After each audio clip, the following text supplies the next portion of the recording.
বাংলার নববর্ষ প্রভাত ফেরি করলেন সিপিআইএম প্রার্থী মানস মুখার্জি এবং প্রভাত ফেরির মধ্য দিয়ে মদনবাবু বিজেপিকে নববর্ষের শুভেচ্ছা বার্তা দিলেন মানস মুখার্জি। কামারহাটির সিপিআইএম প্রার্থী এবং বেলঘরিয়া ক্লাব সমন্বয় সমিতির কর্ণধার মানস মুখার্জি সকাল সকাল নববর্ষের প্রভাত ফেরি করলেন। কামারহাটি অঞ্চল জুড়ে ঢাকঢোল কাসর নিয়ে নৃত্যশিল্পীর মধ্য দিয়ে মানুষের মন ছুটে চাইছে মানস মুখার্জি। নববর্ষের প্রভাত ফেরির মধ্য দিয়ে নির্বাচনের রণকৌশল গড়ে তুললেন মানস মুখার্জি। বর্তমানে ক্লাবগুলো যেভাবে রাজনৈতিক ক্লাবে মূলত হয়েছে, সেখানে দাঁড়িয়ে সংস্কৃতির প্রভাব নষ্ট হচ্ছে মানস মুখার্জি। বাংলার নতুন বছরে সকলকে শুভেচ্ছা জানাই। আশা করি নতুন বছরটা মানুষের নতুন ভাবনার জয় হবে এবং আমরা সবাই মিলে আমাদের পারস্পরিক যে বন্ধুত্ব, ভ্রাতৃত্ব, সেটাকে শক্তিশালী করতে পারবো। অশুভ শক্তি তাকে পরাস্ত করে শুভ শক্তির অভ্যুত্থান হবে। সকলে ভালো থাকুন, আর আমরাও আপনাদের সঙ্গে ভালো থাকতে চাই। ক্লাবগুলোর তো 12টা বাজিয়েছে, ক্লাবগুলোকে রাজনৈতিক আখড়া বানিয়েছে।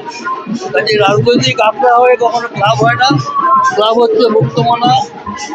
এই মুক্তমনা মানুষের মিলনের জন্য ক্লাবগুলোর গোটা সংস্কৃতি, সেই সংস্কৃতি পাল্টাতে হবে এবং এটাই নতুন বছরে আমাদের সকলের শপথ হোক। ক্লাব মানে সবাই থাকবে, সবাই তার কথা বলবে এবং এইভাবেই তারা চলবে। আজকে আপনার বিরোধী প্রার্থীদের কি শুভেচ্ছা বার্তা দেবেন গঠন মিত্র এবং বিজেপিতে? আমি সকলকেই শুভেচ্ছা জানাচ্ছি। বাংলা নববর্ষ, তার সঙ্গে রাজনীতির কোনো সম্পর্ক নেই। বাংলা নববর্ষ সকলেই ভালো থাকুক, ভালো থেকে নিজেরা নিজেদের জীবন অতিবাহিত করুক। এর সঙ্গে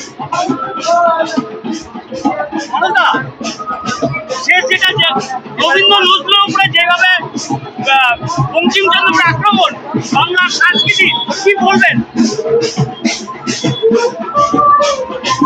বাংলার সংস্কৃতি আক্রমণ, এটা কি বলবেন? বাংলার সংস্কৃতি, এখানে বাংলার সংস্কৃতিকে রক্ষা করতে হবে। আমাদের রবীন্দ্রনাথ, নজরুল, তাকে রক্ষা করতে হবে। আমাদের সত্যজিৎ রায়, ঋত্বিক ঘটক, মৃণাল সেন।